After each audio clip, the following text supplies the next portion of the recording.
Good morning. It's Sunday, March 7th. It's freezing outside. The sunshine is out and I'm all about it, but we need to get ready to open our Airbnb rental cabin, Harmony's Hideaway. So today we're going to take you for a little tour to show you around and just add in some little tips and tricks on how to become a super host. Let's get started.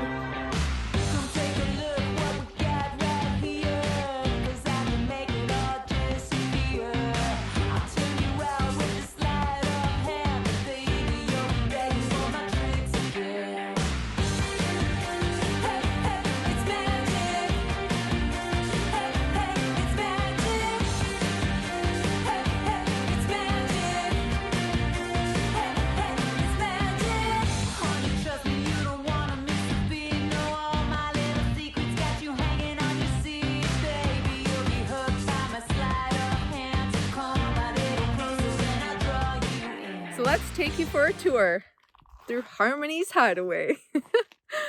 This front porch here is just a screened in porch. It's got a nice big window for the river.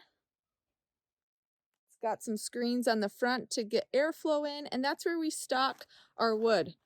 So if you enter through here, you'll find a nice little seated area and your firewood.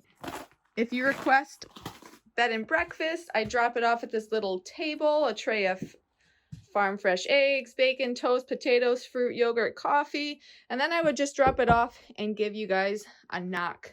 The first thing they're going to see when they walk in is the welcome folder. I always tell them to look for the welcome folder. It's got the rules for the cabin, the waiver liability. You'll want to include some safety information. If you want bed and breakfast, you'll have to request it. Some restaurants around the area. I need to update this because there's a lot of places that aren't open right now during COVID. And then of course some trail maps through the Voyager Trail around Harmony. Some little maps they can take to go. And then my favorite part of running this Airbnb, this has been here for 4 years, is the guest book.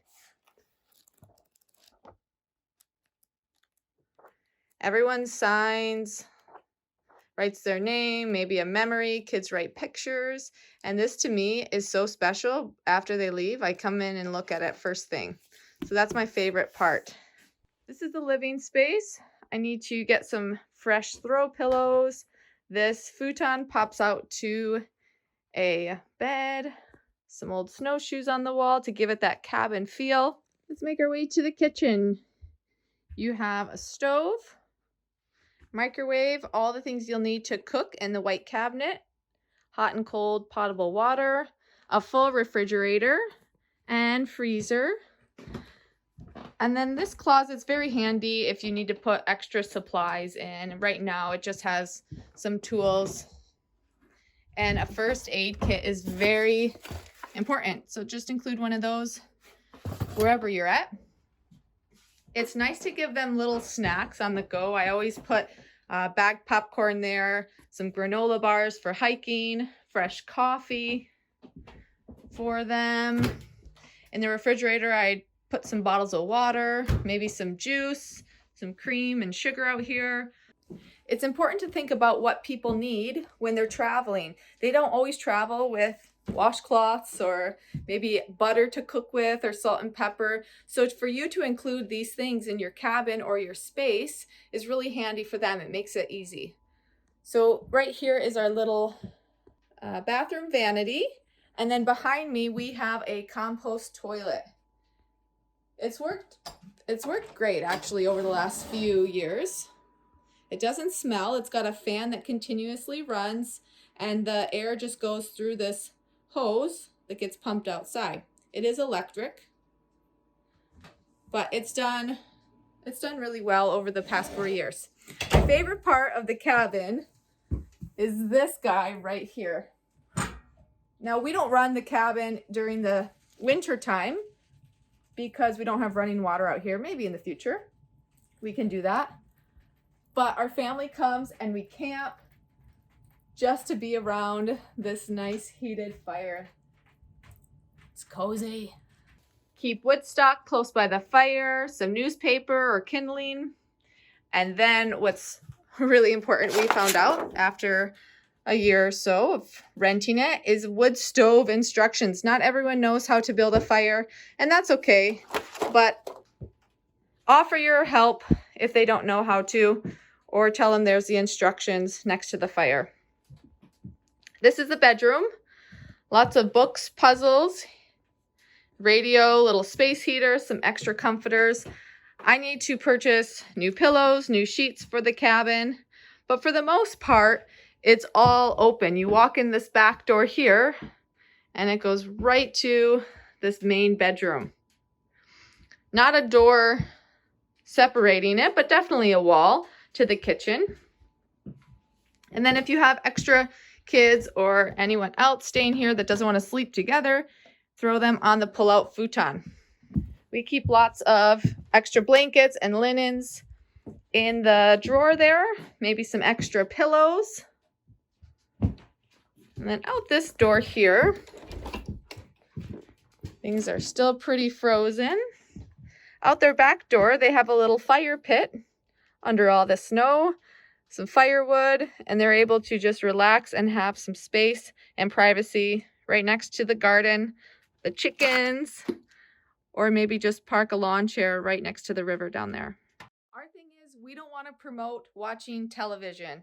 However, on a rainy night, a lot of people have said, thanks so much for your great movie selection, because sometimes you just are stuck inside. So read a book, maybe put together a puzzle. We have lots of them, but if you don't have time to read a book or put together a puzzle because you're only here for a night, grab a movie, stick it in. This is a small one here. We also have a TV next to the bed, but we really want to promote canoeing, hiking, swimming, just being outside. So you do have your privacy even though we are close by, but it is handy to be close by if you guys do have questions. This is our boathouse down on the river, and we have a canoe available. People have taken it out. There's life jackets, paddles, and they just canoe up the river or in Harmony Bay. There's a separate driveway that goes all the way back to the cabin, so they're able to drive back there. There's a little pond here that separates the house from the bunkie. When guests arrive in the cabin, it's helpful that we live on the same property, so I walk back, I welcome them, I introduce myself and say, hey, I'm Brianna. And then I ask them if I can get them a homemade glass of wine or a craft beer that Ben makes. So that's really exciting for them, and it just puts them at ease. It makes them feel a little bit more comfortable, and adding that touch of hospitality is really nice after most of them have been driving on the road all day long. So if you've got something to offer them, it doesn't have to be beer or wine. Maybe it's just a cold bottle of water. These chickens have been a huge attraction for people that come from Toronto or bigger cities and they're not used to having the wildlife. They love being able to see people raise chickens, ducks, any kind of farm animal. So we have ours as a farm stay, just to give them a little bit of a heads up to what they're going to be expecting. So welcome to Harmony's Hideaway. The cure for anything is nature. Log off, shut down, and get outside. Welcome to Harmony's Hideaway. The cure for anything is nature. So log off, shut down, and get outside. Welcome to Harmony's Hideaway. The cure for anything, what we think, is nature. So log off, shut down, and get outside. Welcome to Harmony's Hideaway. The cure for anything, we think, is nature. So log off, shut down, and get outside. That was really cheesy, I'm sorry, but that's our motto. Kind of cheesy like this hat I've been wearing the whole video. But it's Ben's and it was super warm and I'm happy. Have a wonderful Sunday, friends. See you next time. Spring must be around the corner.